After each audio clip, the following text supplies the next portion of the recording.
Kepada player-player LC, korang nak cover set design Malaysia? Korang tengok video ni sampai habis. Ciao.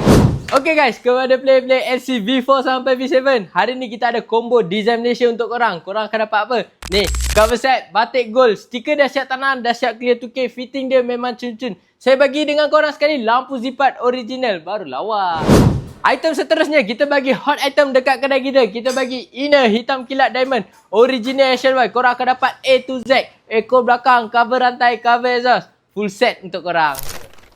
Untuk bahagian sport rim lah, saya bagi sport rim Superfly by Project X, original Superfly, okey. Saya add on dekat korang disc PPR 245 pin gold, baru lawa kena dengan cover set.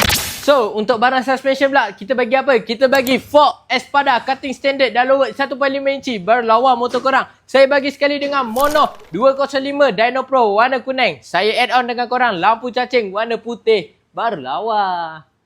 So, item yang saya add on kat korang, saya bagi hard sprocket Magic Boy full CNC. Saya bagi sekali sprocket guide warna hitam full CNC. Saya bagi sekali dengan Magic Boy balancer warna gold.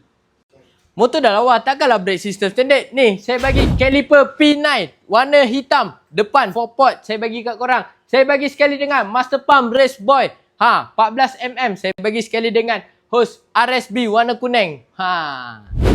Okay guys, untuk combo ni berapa saya nak bagi kat korang? Saya bagi dengan harga RM2,949, siap pemasangan dan siap post. Sabah, Sarawak, tak ada masalah. Okay, so korang yang berminat dengan combo ni, korang boleh walk in saja kedai kita. Yang jauh, boleh post. Okay, jangan lupa like, follow, comment and share. Korang nak tengok combo apa pula lepas ni? Korang boleh komen dekat bawah.